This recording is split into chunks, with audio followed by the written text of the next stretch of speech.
오늘 우리에게 주신 하나님의 말씀은 이사야서 43장 1절부터 7절까지 말씀입니다. 이사야서 43장 1절부터 7절까지 말씀인데 우리 한 목소리로 같이 봉독합니다. 야곱아, 너를 창조하신 여호와께서 지금 말씀하시느니라. 이스라엘아, 너를 지으신 이가 말씀하시느니라. 너는 두려워하지 말라. 내가 너를 구속하였고 내가 너를 지명하여 불렀나니 너는 내 것이라. 내가 물 가운데로 지날 때에 내가 너와 함께 할 것이라. 강을 건널 때에 물이 너를 침몰하지 못할 것이며 내가 불 가운데로 지날 때에 타지도 아니할 것이요 불꽃이 너를 사리지도 못하리니 대저 나는 여호와 내 하나님이요 이스라엘의 거룩한 이요 내 구원자임이라. 내가 애굽을 너희 성량물로 구스와 수발을 너를 대신하여 주었노라. 내가 내 눈에 보배롭고 존귀하며 내가 너를 사랑하였은즉 내가 내 대신 사람들을 내어주며 백성들이 내 생명을 대신하리니 두려워하지 말라. 내가 너와 함께하여 내 자손을 동쪽에서부터 오게 하며 서쪽에서부터 너를 모을 것이며 내가 북쪽에서 이르기를 내놓으라. 남쪽에게 이르기를 거두어 두지 말라. 내 아들들을 먼 곳에서 이끌며 내 딸들을 땅끝에서 오게 하며 내 이름으로 불러지는 모든 자 곧 내가 내 영광을 위하여 창조한 자를 오게 하라. 그를 내가 지었고 그를 내가 만들었느니라. 아멘. 우리가 이미 살펴보았던 이사야서 42장 전반부는 온 열방과 나라와 민족과 백성들과 또 그들을 향한 하나님의 원대한 구원 계획이 하나님께서 나의 종이라고 부르는 자, 내 마음에 기뻐하는 자라고 부르는 자, 내가 택한 사람이라고 부르는 자, 나의 영을 그에게 주겠다고 하신 자를 통해 이루어질 것에 대한 내용이었습니다. 그리고 이사야 42장 후반부에서는 하나님의 백성으로 선택받은 이스라엘 민족, 하나님의 종이라고 불리우는 이스라엘의 민족에 대한 혹독한 책망이 다루어졌습니다. 우리 하나님은 이스라엘 백성의 우매함, 하나님을 버리고 우상숭배로 치닫고 있는 이스라엘 백성들의 어리석음, 듣지 못하고 보지 못하는 사람과 같이 행하는 이스라엘 백성의 어리석음을 이렇게 책망한 바 있습니다. 이사야서 42장 18절로 20절이죠. 너희 못 듣는 자들아 들으라. 너희 맹인들아 밝히 보라. 맹인이 누구냐? 내 종이 아니냐? 누가 내게 보내는 내 사자같이 못 듣는 자겠느냐? 누가 내게 충성된 자같이 맹인이겠느냐? 누가 여호와의 종같이 맹인이겠느냐? 내가 많은 것을 볼지라도 유의하지 아니하며 귀가 열려 있을지라도 듣지 아니하는도다. 이 말씀 우리 하나님께서 이스라엘 백성들 때문에 하시는 깊은 한탄입니다. 하나님께서 이스라엘 백성들을 불러서 하나님의 백성 삼아주시고 그들을 통해 하나님의 영광이 드러나고 그들을 통해 하나님의 말씀이 세상 모든 사람들에게 존귀 여김을 받는 그 일이 일어나기를 기대하셨습니다. 하지만 그들은 거부했고 결국 하나님의 진노 가운데 놓여지게 되었습니다. 그래서 도둑 맞으며 탈취를 당하고 굴 속에 잡히거나 옥에 갇히는 신세가 되었다, 이렇게 이야기가 되고 있는 것이죠. 하지만 그런 상황을 만났음에도 불구하고 이스라엘 백성들은 깨닫지 못했다라는 것입니다. 그러기에 되어지는 말씀이 25절 말씀이죠. 우리 이사야서 42장 25절 말씀입니다. 한번 같이 읽어볼까요? 25절입니다. 그러므로 여호와께서 맹렬한 진노와 전쟁의 위력을 이스라엘에게 쏟아 부으심에 그 사방에서 불타오르나 깨닫지 못하며 몸이 타나 마음에 두지 아니하는도다. 현대인의 성경은 이렇게 번역을 했습니다. 그렇기 때문에 주께서 이스라엘에게 무서운 진노를 쏟아 징벌하시고 엄청난 전란에 빠뜨리셨다. 주님의 분노의 불길이 사방에서 밀려와 이스라엘을 태워 없앴으나 그들은 조금도 깨닫지 못하였다. 주께서 내린 분노의 불꽃이 이 백성을 태웠으나 그들은 조금도 제 정신을 차리지 못하였다. 하나님께서 이스라엘 백성에게 맹렬한 분노를 쏟아 부으셨습니다. 전쟁의 참혹한 위력을 또한 쏟아 부으셨습니다. 그리고 사방에 불타오르는 분노의 불꽃으로 인해 그들이 불에 타 버리는 그 일까지 허락하셨습니다. 그러나 그럼에도 불구하고 그들이 깨닫지 못했다라는 거죠. 그럼에도 불구하고 이 모든 일을 마음에 두지 않았다라는 것입니다.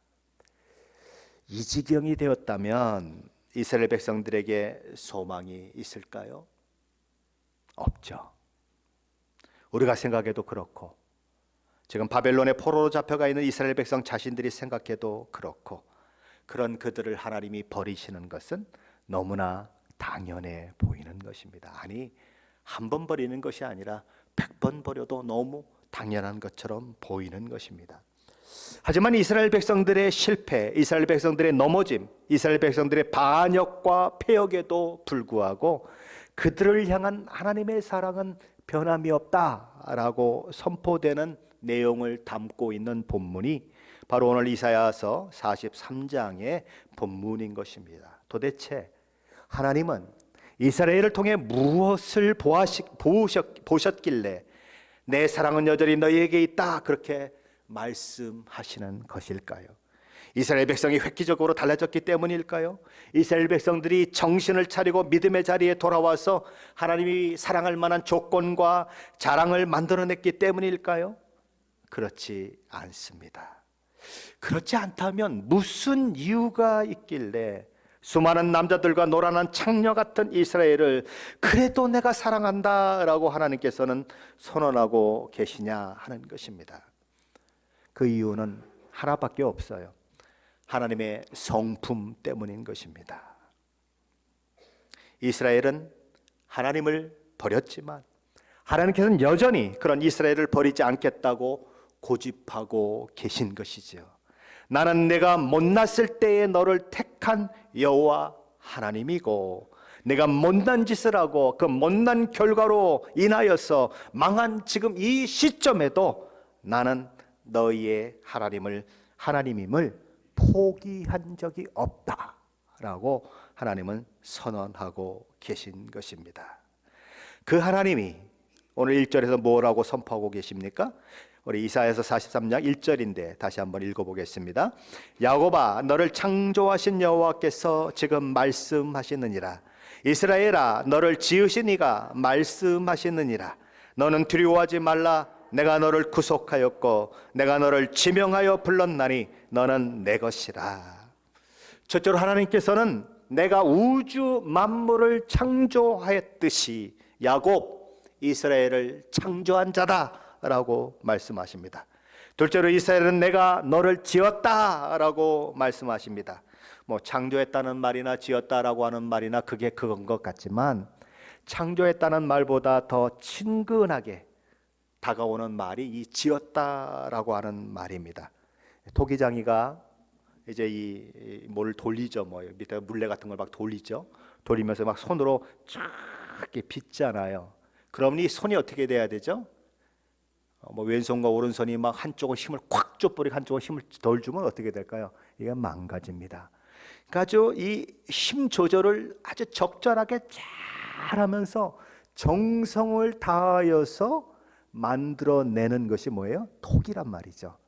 이 지었다는 말은 바로 그런 것입니다. 하나님께서 이스라엘 백성들을 그렇게 모든 그들의 삶의 환경과 처지까지도 정확하게 측정하고 달아보아서 정말 심혈을 기울여서 자기 백성으로 만들어내셨다라는 것입니다.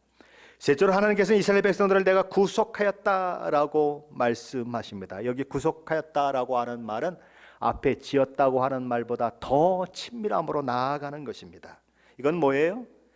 어떤 단어입니까? 가까운 친척이 빚 때문에 종으로 팔리거나 토지를 팔게 되었을 때에 그것을 내가 대신 값을 지불하고 찾아주는 것, 그게 바로 뭐예요? 구속하다라고 하는 말입니다.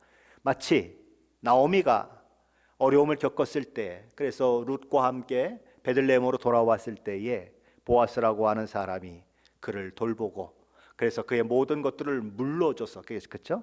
속량해서 그런 빚과 이런 것들을 다 갚고 그 빛으로 넘어갔던 밭과 이런 것들을 다 나오미에게 돌아오게 만들 뿐만 아니라 또 룻과 결혼해서 그 가정에 대를 잇게 만드는 그 일들, 바로 이런 것들이 뭐냐면 구속하다라고 하는 단어 속에 있는 것입니다. 하나님께서 이스라엘 모든 백성의 허물과 죄를 당신 스스로 다 대가를 지불하시고 그들을 구속해냈다라고 이야기하시는 것입니다. 넷째로 하나님께서는 내가 너를 지명하여 불렀다라고 하십니다. 이 지명하여 불렀다라고 하는 말은 지금까지 사용됐던 창조했다, 지었다, 구속했다라는 말보다 더 앞으로 나가는 더 강력한 의미를 가진 그런 친밀함을 드러내는 단어입니다. 최고의 친밀함을 표시하는 단어입니다. 그러니까 이 친밀함이 점점 강화되고 있는 것을 이렇게 단어 4개를 통해서 지금 이야기하고 있는 것이죠. 여호와 하나님께서 그들을 지명하여 부르셨다고 하는 것은 하나님께서 지명된 자를 향한 특별한 계획을 가지고 계시다는 의미이고 그들을 특별한 지위에 앉히셨다는 의미이고 하나님과 그들 간에 직접적이고 인격적인 특별한 관계가 맺어졌음을 의미하는 것입니다.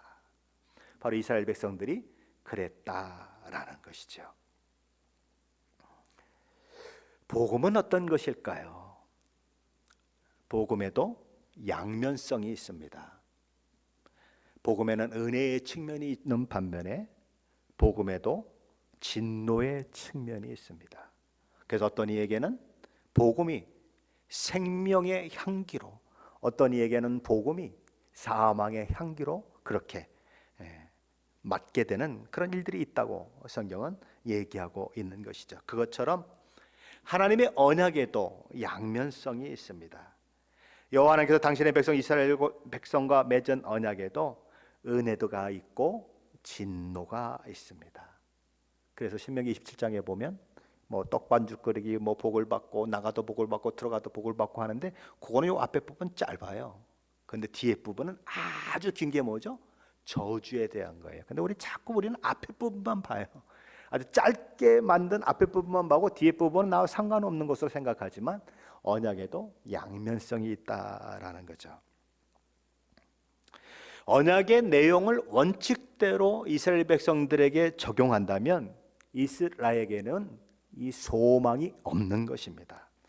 하지만 다른 그 무엇보다도 자신에게 신실하시며 자신이 약속한 것에 대해 번복하지 아니하시는 은혜로우신 여호와 하나님으로 인해 그런 이스라엘임에도 불구하고 여전히 소망이 있다라는 선언이 지금 되어지고 있는 것입니다. 그런 하나님을 알기 때문에 사도 바울도 로마서 9장부터 11장 말씀을 통해서 이스라엘의 못남, 이스라엘의 실패를 언급하면서도 이스라엘을 향한 희망적인 메시지를 전달할 수 있었던 거죠. 사도 바울은 로마서 11장 29절에서 이렇게 기록합니다. 하나님의 은사와 부르심에는 후회하심이 없느니라. 무슨 얘기를 하고 있는 거죠? 누구에 대한? 이스라엘 백성들에 대한 그들에게 주신 은사, 그들을 부르신 그런 하나님의 은혜, 하나님은 후회하지 않으신다. 비록 그들이 예수 그리스도를 십자가에 못 박고 그리고 하나님의 의를 의지하기보다 자기 의를 의지하고 그렇게 하나님이 주신 의를 배척했지만 그럼에도 하나님은 그 백성을 부르신 것을 후회하지 않으신다. 이게 하나님의 마음이라는 것입니다. 그래서 이어지는 30절로 31절 말씀은 이런 기록을 남기고 있는 거죠. 너희가 이방인들이 전에는 하나님께 순종하지 아니하더니 이스라엘이 순종하지 아니함으로 이제 궁유를 입었는지라. 바로 그렇게 된 것처럼 이와 같이 이 사람들이 누구예요? 이스라엘 사람들이 순종하지 아니하니 이는 너희에게 이방인에게 베푸시는 궁율로 이제 그들도 궁율을 얻게 하려 하심이라. 이방인들도 순종하지 않는 가운데 있었다가 부름받고 하나님의 자녀가 된 것처럼 이스라엘 백성들도 지금은 순종하지 않는 그런 위치 가운데 있는 것 같지만 이 이방인들이 돌아온 그런 것과 똑같이 그들도 돌아오게 될 것이다. 그 얘기를 하고 있는 것입니다. 그런 면에서 하나님의 구원은 저와 여러분에게 있지 않습니다. 저와 여러분이 어떤 조건을 가지고 있는가, 어떤 자랑거리를 가지고 있는가에 있지 않습니다. 오직 일방적인 하나님의 사랑의 결과물이 구원인 것이지요. 로마서 5장 8절에 이렇게 얘기합니다. 우리가 아직 죄인 되었을 때 그리스도께서 우리를 위하여 죽으심으로 하나님께서 우리에 대한 자기의 사랑 어떻게 하셨다고요? 확증하셨느니라. 우리의 반응보다 하나님의 일하심이 먼저라는 것입니다. 우리가 예수 믿기로 결정했던 그 때보다 하나님이 먼저 우리를 찾아오시고 우리를 부르셨다는 것이죠. 이스라엘 백성들의 지금 상황은 어떤 상황입니까? 고난을 당하는 상황입니다.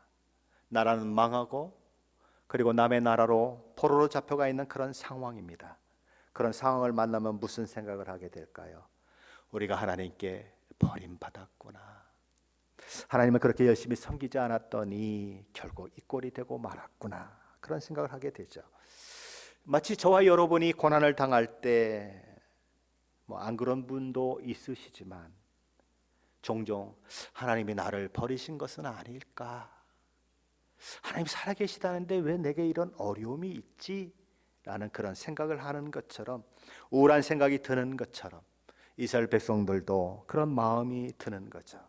그러나 비록 이스라엘 백성들이 고난 가운데 있고 눈물과 한숨 가운데 처해 있을지라도 하나님은 그들을 버리지 않으셨으며 하나님은 언제나 고난과 역경 가운데 있는 하나님의 백성들과 함께하고 있었다, 함께하고 계시다라고 선언하는 것입니다. 오늘 보면 2절인데 한번 같이 읽어봅니다. 2절입니다.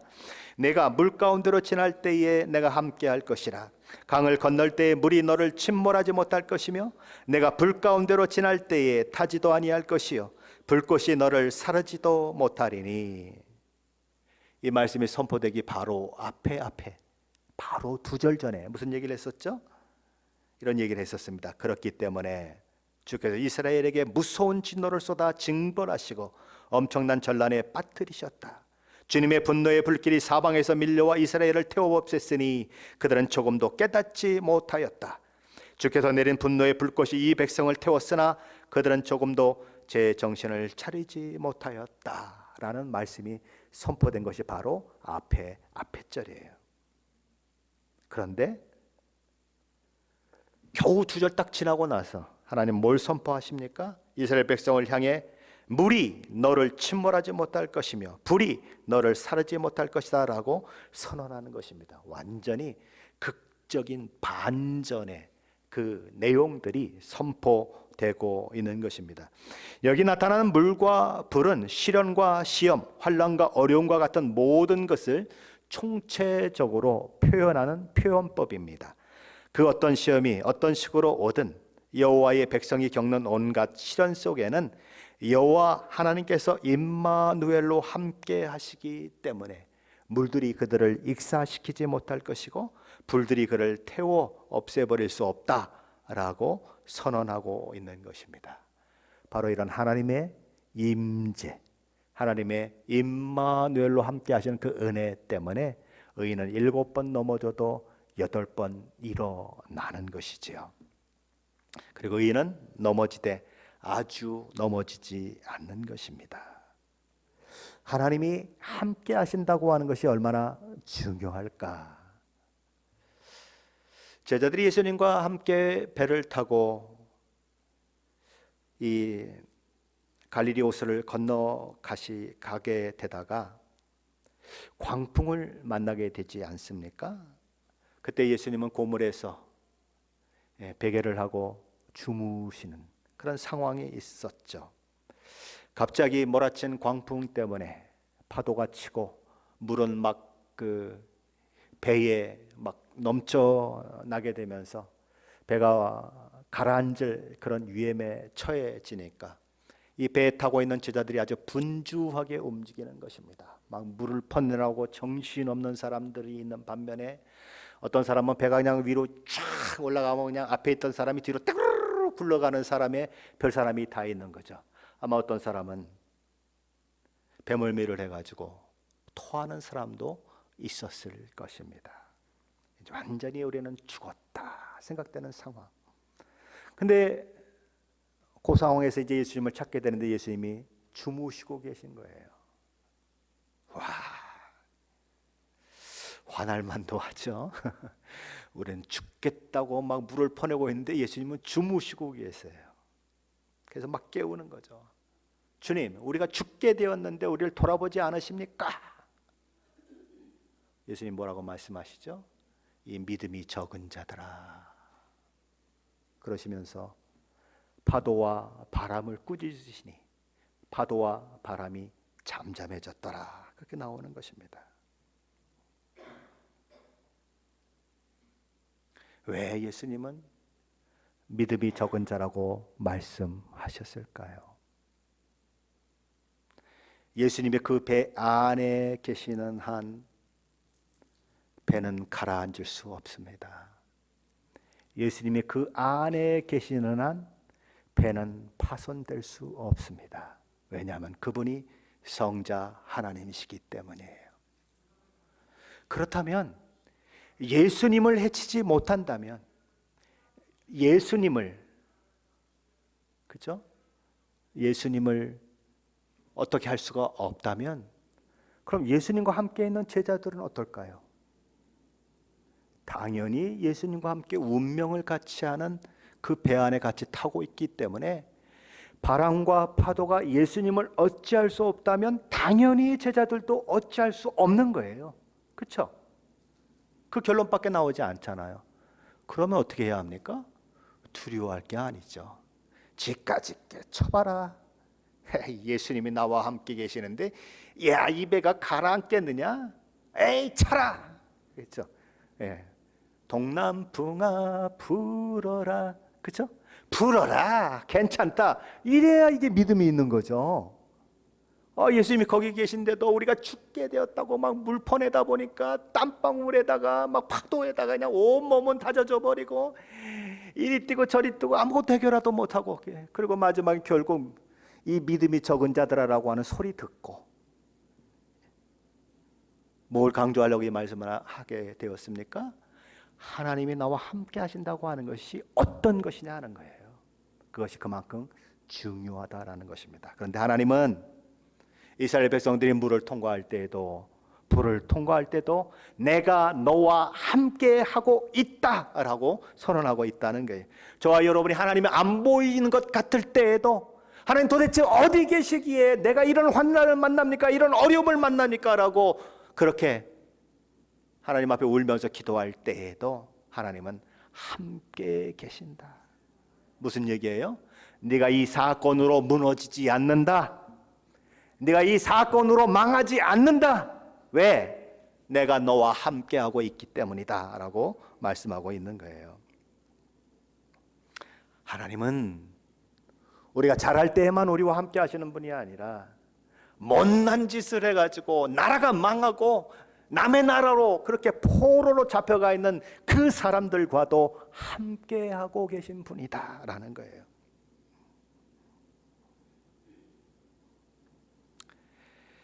저와 여러분 가운데 하나님을 믿다가 실패한 경험이 있으신 분이 있으십니까? 하나님의 부르심에 소명을 잃어버리고 알면서도 알지 못하는 것처럼 행하고 들었으면서도 듣지 않은 것처럼 행하다가 넘어지고 자빠진 적이 있으신 분이 있으십니까? 누가 그랬다고요? 이스라엘이 그랬습니다. 그럼에도 불구하고 하나님은 내가 너희와 함께하고 있다라고 선언하고 있는 것처럼 저와 여러분의 실패, 저와 여러분의 좌절, 저와 여러분이 봐도 내가 마음에 들지 않는 그런 모습을 할 때에조차도 하나님은 저와 여러분과 함께 하고 계신다라는 거예요. 그러면서 하나님 말씀하십니다. 애야, 일어나라. 우리 다시 한번 해보자. 어떻게 하라고요? 일어나. 그리고 다시 한번 해보자. 한번 넘어지면 어떠니? 어린아이가 걸음걸이를 걸을 때 넘어지고 자빠지다가 중심 잡는 거 하고 계속 걷는 게 연습되는 것처럼 다시 한번 해보자. 내가 너와 함께하고 있다라고 말씀하신다라는 것이죠. 그렇다면 이스라엘의 하나님은 도대체 어떤 분이시기에, 저와 여러분이 믿고 따르는 하나님은 도대체 어떤 하나님이시기에 이런 놀라운 은혜를, 놀라운 사랑을 끊임없이 못난 저와 여러분을 위해서, 이스라엘 백성들을 위해서 부어주시느냐 하는 거예요. 오늘 보면 3절입니다. 한번 같이 해볼까요? 3절입니다. 대저 나는 여호와 내 하나님이요 이스라엘의 거룩한 이요 내 구원자임이라. 내가 애굽을 너의 속량물로 구스와 스바를 너를 대신하여 주었노라. 우리 하나님은 대전하는 여호와 네 하나님이요 이스라엘의 거룩한 이요 네 구원자임이라 라고 말씀하십니다. 이 대전하고 하는 말은 왜냐하면 그런 의미를 가지고 있습니다. 다시 말해서 왜 그들이 물 가운데 지날 때 보호해 주시고 불 가운데 지날 때 보호해 주시는가? 이유는 나는 여호와 내 하나님이기 때문이고, 나는 여호와 이스라엘의 구원자이기 때문이고, 나는 여호와 내 구원자이기 때문이다, 이렇게 말씀하시는 거예요. 여호와라고 하는 이 칭호는 모세를 불러 이스라엘 백성들을 출애굽시키려고 하실 때 모세가 누가 너를 보내느냐고 백성들이 물으면 내가 뭐라고 대답할까요? 그랬더니 여호와가 보냈다, 그렇게 말을 해라 라고 했던 그 바로 여호와 하나님의 이름인 것이죠. 그리고 여기 내 하나님이라고 하는 표현은 내가 선택한 하나님이라는 그런 의미가 아니라 너를 선택한 하나님이란 뜻이에요. 이스라엘을 선택하신 하나님, 저와 여러분을 선택하신 하나님이라는 의미가 내 하나님이라고 하는 의미인 것입니다. 대전 나는 여호와 내 하나님이요 라고 하는 표현은 이스라엘 백성을 향한 위로가 넘치는 표현입니다. 거룩하신 여호와 하나님이 이스라엘의 죄와 허물로 인해 진노하셨지만 그럼에도 불구하고 여호와 하나님과 이스라엘의 관계는 여전히 변함없다는 것을 선언하는 말씀이기도 한 것입니다. 여호와 하나님은 또 어떤 하나님으로 그렇게 묘사되고 있습니까? 여호와 하나님은 이스라엘이 거룩한 이가 되시는 하나님이다라고 표현되고 있습니다. 그리고 여호와 하나님은 이스라엘을 구원하시는 분이시다라고 표현되고 있습니다. 거룩과, 그렇죠? 그리고 죄와 허물로 완전히 망가진 그 이스라엘 백성들을 구원하는 것과는 이게 같이 갈 수가 없어요. 거룩은 뭡니까? 거룩은 점 하나도 없는 것을 말합니다. 아주 깨끗한 것을 말해요. 근데 구원하려면, 그 거룩한 성품을 가지고 구원하려면 어떻게 돼야 돼? 이 사람이 그렇게 깨끗하고 점이 없고 흠이 없어야 하는 건데, 지금 보면 이스라엘은 흠투성이에요. 얼마나 흠투성이에요? 보여주는데도 안 보고 들려주는데도 안 들어요. 그러니까 뭐예요? 이거는 악질적인 죄예요. 그렇죠? 모르고 짓는 사람하고 알면서도 일부러 짓는 사람하고 하면 어느 사람이 더 악질입니까? 네, 당연하죠. 그렇죠? 이스라엘은 더 악질이에요, 사실은요. 그런데 그들을 구원하겠다라고 얘기하고 있는 거예요. 죄의 허물로 죽은 이스라엘의 죄에 쩌들어 죄의 짱아지처럼, 그렇죠? 죄의 짱아지처럼 되어버린 이스라엘을 하나님이, 거룩하신 하나님이 구원하시겠다라는 거죠. 도대체 어떻게 그럴 수 있을까? 죄를 참아보지 못하시고 그리고 불의를 참아보실 수 없는 하나님이 어떻게 그런 죄인된 이스라엘을 구원하실 수 있을까? 3절 하반전이 이렇게 말씀합니다. 내가 애굽을 너의 속량물로 구스와 수바를 너를 대신하여 주었노라. 어떤 학자들은 이걸 가지고, 어떤 목사님들은 이걸 가지고 고레스가 애굽을 점령하고 또 구스와 수바를 점령한 것을 가리킨다, 그렇게 얘기하는 분들이 있습니다. 그러나 역사적인 기록을 보면 고레스는 여기를 점령한 적이 없습니다. 고레스 후에 있는 캄비세스라고 하는 그런 왕이 나타나서 여기를 정벌했지, 고레스는 여기까지 정벌한 적이 없어요. 그런 내용이 아니에요. 그럼 왜 이 이야기를 하느냐 하는 것입니다. 하나님께서 뭐라고 말씀하십니까? 애굽을, 이스라엘을 구원하기 위한 속량물로, 속전으로, 몸값으로 내주었고, 또한 구스와 스바를 이스라엘을 대신하여 내주었다라고 말씀하십니다. 하나님께서 애굽으로부터 이스라엘 백성들을 구출해내기 위해서 하신 일이 무엇입니까? 애굽에게 10가지 재앙을 내리고, 그리고 마지막에는 또 쫓아오다가 홍해에서 왕과 장군들과 병사들이 다 그냥 홍해 바다에 빠져 죽음으로 인해서 애굽으로서는 엄청난 희생과, 그죠? 엄청난 손해를 봐야 하는 그런 상황이 만들어지는 상황 가운데 이스라엘 백성들이 구원해 내졌습니다. 지금 여기 지금 애굽이 이제 얘기되고 있고, 스바 또 이런 것들이 얘기되고 있는 것은 바로 그 출애굽 사건과 그렇게 연결이 돼서 얘기되고 있는 것입니다. 그럼 이 말씀이 얘기하는 의미는 무엇입니까? 여기 애굽, 구스, 스바 이런 나라들은 이스라엘 민족이 이렇게 있는 그 아주 작은 땅덩어리, 요즘은 뭐 강원도 땅덩어리만 하나요? 그만한 땅덩어리를 차지한 이스라엘과는 비교할 수 없을 만큼 어마어마하게 큰 영토를 가지고 있는 나라들입니다. 자, 그런데 그 땅값으로 친다면 정말 세 발의 핏밖에 안 되는 땅값을 가지고 있는 이스라엘 영토인데, 그 이스라엘을 위해서 이 덩치가 큰 것들을 하나님이 다 포기하겠다고 지금 말씀하시는 거예요. 무슨 말입니까? 이스라엘을 구원하는 그 일이라면 내가 무슨 대가도 다 치르겠다라고 하는 하나님의 마음이 여기 표현되고 있는 거예요. 애굽도 넘겨주겠다. 스바도 넘겨주겠다. 구스도 넘겨주겠다. 너희를 구원할 수만 있다면 내가 모든 대가를 다 치르겠다. 그 얘기를 하고 있는 거예요. 바로 그런 하나님의 마음이 누굴 통해서 나타나요? 예수 그리스도를 통해서 나타나는 거예요. 내가 너희를 구원할 수만 있다면 내 아들을 십자가에 못 박는 그 대가까지도 다 치르고 말겠다. 예수 그리스도의 가치와 저와 여러분의 가치를 비교하면 이스라엘과 애국과의 가치하고도 이게 비교가 안 되죠. 어떻게 창조주 하나님과 우리 피조물인 우리와 목숨이 맞바꿔질 수가 있어요? 이거는 말도 안 되는 사건이에요. 그러나 하나님은 무지렁이 같은 저와 여러분을 구원하시기 위해서 모든 대가를 다 치르겠다라고 선언하고 계신 거예요. 이스라엘 백성들의 그 선언을 하고 오늘 이 말씀을 읽는 저와 여러분에게 선언하고 있는 거죠. 로마서 8장 31절 32절이 이렇게 말씀합니다. 그런즉 이 일에 대하여 우리가 무슨 말하리요? 만일 하나님이 우리를 위하시면 누가 우리를 대적하리요? 자기 아들을 아끼지 아니하시고 우리 모든 사람을 위하여 내주시니가 어찌 그 아들과 함께 모든 것을 우리에게 주시지 아니하겠느냐? 아들을 내어주셨는데 뭔들 안 주겠느냐? 그렇다면 하나님께서 이렇게까지 이스라엘 백성들을 그리고 저와 여러분을 구원하시기를 기뻐하신 이유는 무엇일까요? 우리 4절 말씀입니다. 한번 읽어보겠습니다. 4절입니다. 내가 내 눈에 보배롭고 존귀하며 내가 너를 사랑하였은즉 내가 내 대신 사람들을 내어주며 백성들이 내 생명을 대신하리니. 내가 이스라엘 백성들이 내 눈에, 하나님의 눈에 보배롭고 존귀하며 내가 너를 사랑하였은즉이라고 말씀하고 있습니다.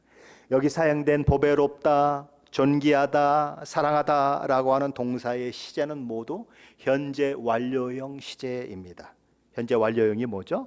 과거부터 현재까지 쭉 연결되는 것이 현재 완료입니다. 이 표현들은 하나님이 보배롭게 여기는 일, 존귀하게 여기시는 일, 사랑하는 일이 과거 언제 한때만 그러다가 멈춰서거나 그런 것이 아니라 과거에서부터 현재까지 이스라엘 백성을 향해서 어떻게 되고 있다? 계속되고 있다라는 거예요.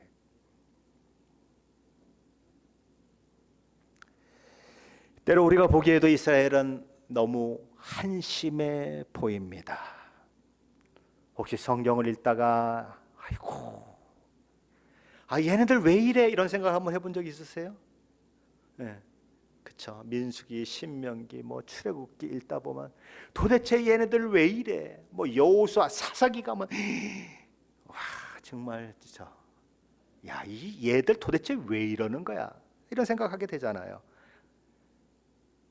그렇게 한심해 보이는데 하나님의 모든 기적과 인도하심을 경험하고도 그 모양 그 꼴인데 다 보고도 안 본 장님처럼 행동하고 다 듣고도 안 들은 기벙어리처럼 행동하는 행동을 보이는 아주 죄질이 무거운 자들인데 그런 이스라엘의 상황에도 불구하고 여전히 하나님은 그들을 어떻게 바라보고 계시는가?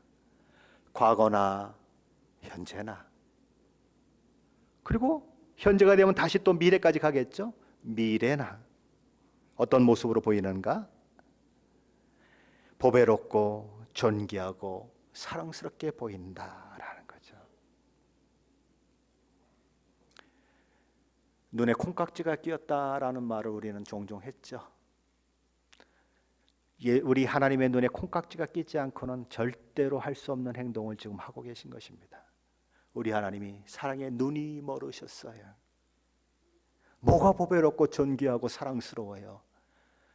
하나님 대신에 우상 섬기고, 그렇게 그냥 하나님이 보낸 선지자들을 잡아 쳐 죽이고 옥에 가두고 매로 때리고 욕을 하고 그래가지고 망해가지고 지금 바벨론으로 포로로 잡혀가 있는 그 꼴 하고 있는데 뭐가 그렇게 보배스럽고 존귀스럽고 사랑스러워요. 그런데 하나님은 내가 보기에 너희가 그렇다라고 말씀하고 있다는 거예요. 하나님께서 이스라엘을 그리고 우리를 그런 마음으로 바라보시기 때문에 여호와 하나님과 이스라엘의 관계, 여호와 하나님과 우리의 관계는 무슨 일이 있어도, 다시 말해서 우리의 못난과 실패에도 불구하고 끊어질 수 없다라는 거죠. 로마서 8장 38절 39절이 이렇게 말씀합니다. 내가 확신하노니 사망이나 생명이나 천사들이나 권세자들이나 현재일이나 장래일이나 능력이나 높음이나 기쁨이나 다른 어떤 피조물이라도 우리를 우리 주 그리스도 예수 안에 있는 하나님의 사랑에서 끊을 수 없으리라. 이스라엘이 하나님 보시기에 그런 존재이기에, 그리고 저와 여러분이 하나님 보시기에 그런 존재이기에 이전에 이미 출애굽 사건을 경험하게 하셨지만 또 한 번의 출애굽 사건이 필요하다면 내가 또 그 출애굽을 만들어내겠다. 하나님 그렇게 선포하고 계신 것이죠. 그래서 뭐라고 말씀하십니까? 내가 내 대신 사람을 내어주며 백성들이 내 생명을 대신하게 하겠다. 그렇게 말씀하시는 거예요. 그래, 출애굽이 한 번 더 필요해? 아니, 두 번 더 필요해? 내가 얼마든지 그렇게 해낼게. 그렇게 말씀하시는 거죠. 그렇죠. 이스라엘 향한, 그리고 저와 여러분을 향한 하나님의 마음이 그러시기 때문에 사실상 우리는 무슨 일을 만나도 어떤 형편에 처해져도 두려워할 필요가 없는 것이죠. 오늘 보면 5절이 그것에 대해서 말씀하고 있습니다. 한번 같이 볼까요? 5절로 6절 말씀입니다. 한번 같이 읽어봅니다. 두려워하지 말라. 내가 너와 함께하여 내 자손을 동방에서부터 오게 하며 사방에서부터 너를 모을 것이며 내가 북방에게 이르기를 내놓으라. 남방에게 이르기를 가둬두지 말라. 내 아들을 먼 곳에서 이끌어내 내 딸들을 땅끝에서 오게 하며. 우리가 두려워하지 말아야 하는 이유가 어디 있습니까? 이유는 딱 한 가지입니다.